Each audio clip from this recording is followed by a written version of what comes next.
Hello to anyone and everyone who's decided to watch this video. Uh, this is something a little different. I just thought I'd give a quick little go over, just me rambling on about my thoughts on the recent Transformers Fathom event, celebrating the 40th anniversary of the brand by taking the first four episodes of the show that were meant to be shown on small little 80s TVs and bringing them up onto the big screen. And just how the event was kind of fun, not fun, weird, and was it a good idea? But before we can actually talk about being in the theater to watch this event, I just want to share a quick little story about getting to the theater. Because unfortunately, the theaters that are close to me that I like going to were not hosting this event. So I had to go a little bit further away, not that far, to a theater I'm not that big of a fan of. But whatever. The biggest thing is I was going to leave early because of this slightly longer drive. And right before I left, there was a power outage, which that's just kind of common for my street, unfortunately. So I was like, whatever, it might be back when I get back from the theater. It's fine. Only to pull out of the driveway, go to the intersection, and realize that half of the city was out of power, including the traffic lights, which was pretty scary, pretty hectic. I basically had to maneuver all the way around that to get to the theater, and then I took the long way home for safety, just in case the power wasn't back. It was, but there was no way I would have known that, so long way it was. Anyway, I get to the theater, and this theater is very kind of haunting. It's like a gigantic theater, and there's almost never anybody there whenever I've gone to this theater. In fact, it even has extra concession stands like a lot of larger movie theaters do, but they're completely empty and they've completely been stripped of everything. And it's just very weird and almost spooky to be looking at. And it was just I never like looking at it. It's such a weird experience. Even still, everything went by pretty fine, and just went and got some snacks, took my seat, and let the thing play. And of course, because it's a movie theater, there were trailers, one of which was the Transformers 1 trailer. And it was interesting because it was a different cut from the two different ones that you can watch on social media and YouTube, which I thought was interesting, especially because right after that, there were pre-cut previous brand advertisement stuff as part of the event video movie that played another different cut of the Transformers 1 trailer, which I thought was just interesting that we got two different. Not only did we get the Transformers 1 trailer twice, but we got two different cuts of it. And, there was a thing of the Hasbro people advertising the toys, yada yada. There was a sneak peek for season 2 of Earthspark, which was pretty cool to get a little preview at what might be the final season of the newest Transformers animation. And then we got to the first episode, which I found out only a few days before going to this event that they were going to do the first episode as a redone script reading with the living cast from the 80s cartoon with some more modern voice actors, or I should say younger voice actors, which was an interesting idea. And to be honest, I wasn't completely sure what that was going to be. I thought that was going to be an extra video that played before the episodes or after, and no, it was just them completely re-recording all the dialogue from the first episode. But they took that footage of them in the room reading the script and placed it like in 1/3 of the screen, and then the other 2/3 were the visuals of the episode, like the animation, with the original voice acting removed, which I was not expecting that at all. So it was interesting to go from that to the other 3 episodes just being the original episodes. It was also interesting because, like with some of the voices, like Frank Welker has said before in interviews that Soundwave is just the Dr. Claw voice put through a filter. But it was interesting to actually hear that. And Peter Cullen was interesting too, because I'm in no way one of those people who says Peter Cullen should retire or anything. I think he should keep playing Optimus Prime until he decides he wants to leave or until he passes away, whichever one of the two. But in 2007 onward, he's never really sounded like he did in the 80s, no matter what it was, movies, video games, TF Prime, RID 2015. And then in Rise of the Beasts, he sounds nothing like he did in those previous runs. Like, you can still tell it's Peter Cullen, but it felt different. It sounded like age was making him unable to do the Prime voice, but in this script reading, he sounded 1-to-1 to how he did in the 80s, which was interesting, because it's not like Frank Welker, where when Frank Welker came back for Transformers Prime, he was deliberately doing a different Megatron voice to match the tone of that show. I think he could have just done the 80s Megatron voice fine, and we know he can because he did the 80s voice for Devastation, and it sounded great. Sounds great in this script reading as well, but like that was it. And Michael Bell, we had him doing Sideswipe. We had Dan Gilvezan as Bumblebee. Greg Berger was there to be the narrator. I did not know that he was the narrator in the 80s show, if he actually was, or if they just had him there to be there. And then I don't remember the names of the newer actors they got in to do the stand-ins for the actors that we have sadly lost to time. But, it was fun, it was interesting, it was novel. And one thing I also want to point out, for this thing, when they had the 2 screens, they had a background of Teletran 1, which, that's fine, because they were trying to play 2 different video files. But once we transitioned to episodes 2, 3, and 4, they also had that same Teletran 1 background. Well, not the same one. It was a different one, just for this larger image of just the singular episode. And I'm like, we did not need that. We did not need that to keep it in widescreen. We could have just had generic black bars on the side. It would have been fine. I think it might have actually been a little bit better, because I did not like that Teletran backdrop for the episodes. I didn't really like it at all. And honestly, it didn't feel the most special, the overall event. It was fun. It just wasn't the most impressive thing.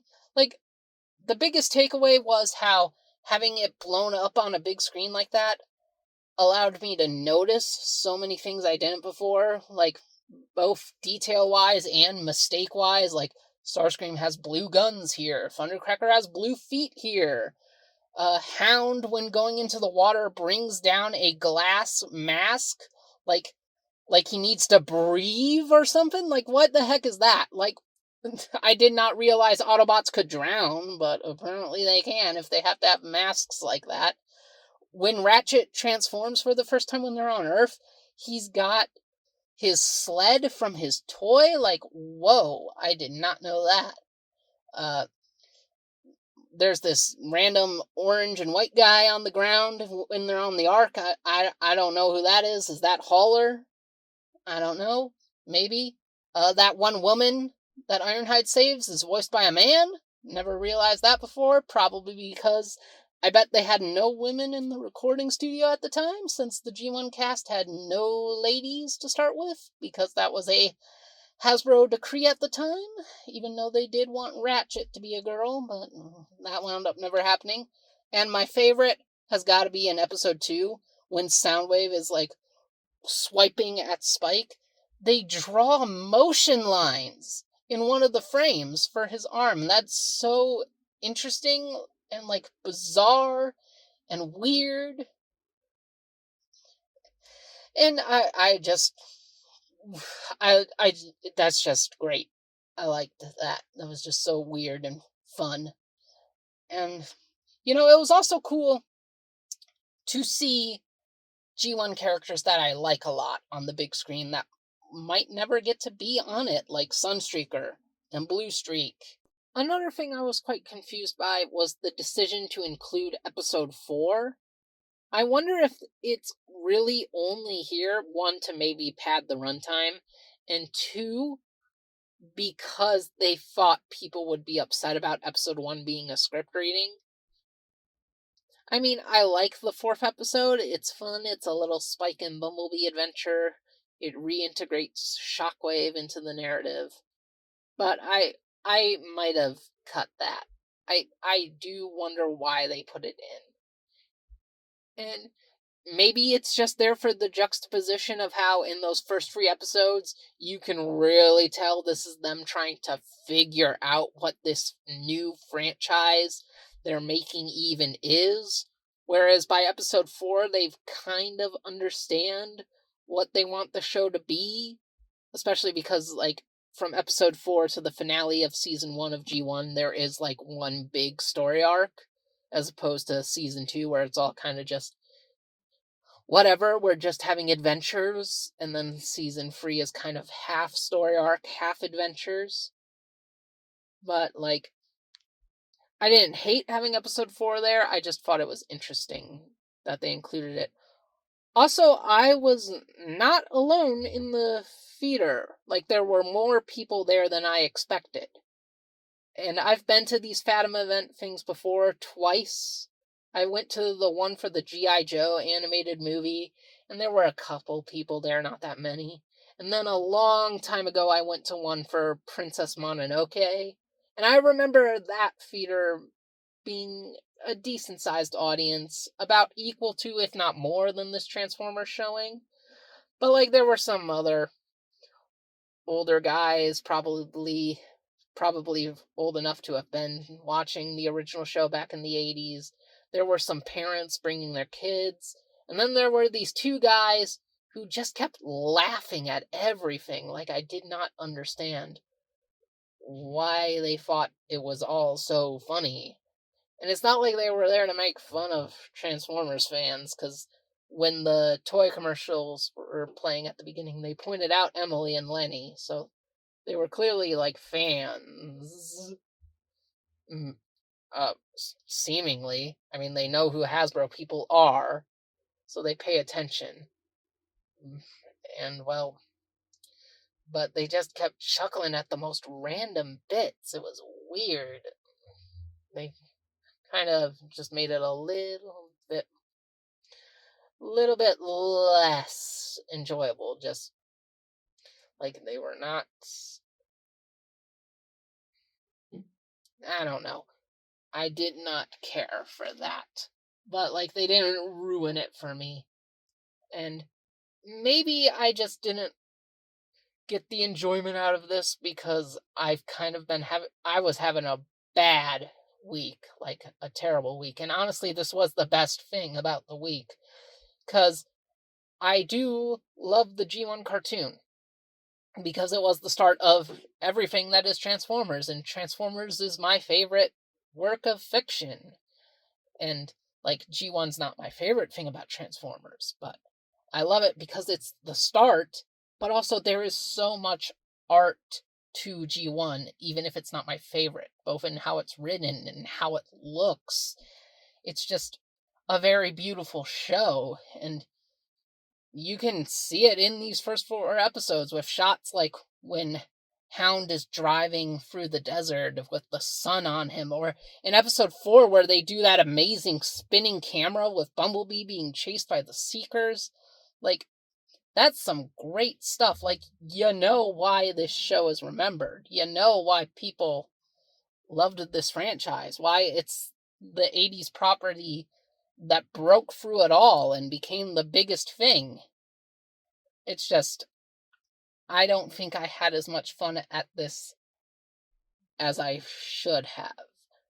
Like, I appreciated the novelty of it, but it just didn't hit as well as I wanted it to. But I wouldn't mind them trying something like this again. Maybe just doing the episodes raw, and maybe cutting the fourth one, or maybe even adding episode 5 in there as well. Although I believe, if I'm remembering correctly, episode 5 is one where the animation goes a bit downhill. So maybe skip episode 5. And also, maybe Hasbro should try this out for G.I. Joe, with like the big 5-parters G.I. Joe was known for having. Those would make great Fathom event movies. But like, it was fun for a Transformers fan, but you can just watch the G1 show on YouTube whenever you want, and you can pull up YouTube on your TV, and your TVs are pretty big nowadays. And it's like, there are still reasons to go to the theater for stuff, like TF1, definitely going to the theater for that. Oh, and by the way, got 2 TF1 trailers. No TF1 poster at this theater. It was so weird. I combed the entire theater to try and find that poster, and I do not know why it's not up. Like, is it considered too early for the poster to be up? I don't think so, because one of the theaters closer to my home has the TF1 poster up, so I don't know why this theater didn't. I almost forgot to mention that, but I just thought that was pretty bizarre. They had the poster for the event, but no TF1 poster. Not at all. Weird. Like, but Transformers 1 is something that feels like worth going to the theater to. This overall wasn't, to me. I liked the script reading, but it was still just episode 1, and I can just watch all of G1 whenever I want on the Transformers YouTube. And also there's the DVD box sets. Like, there's plenty of easy ways to watch G1. Maybe if I had friends go with me instead of going by myself, because none of my friends are into Transformers the way I am. They're usually into other things. I had one friend who wanted to come, but they had stuff with their family to do, and hey, that's way more important than validating your friend. In my opinion, family always comes first. But, overall, was it the coolest thing ever? No. Did I enjoy myself? Yes, just not as much as I wanted to. And that was just me archiving my experiences of this little event. Honestly, I'm really only making this video for myself, even more so than I do a lot of my other videos. But, like, tell me what you think of this event if you went to see it, or if you wanted to see it, or if you didn't see it, and why you didn't see it. But overall, I think I've rambled on enough now, so goodbye, thanks for watching, and see you guys around.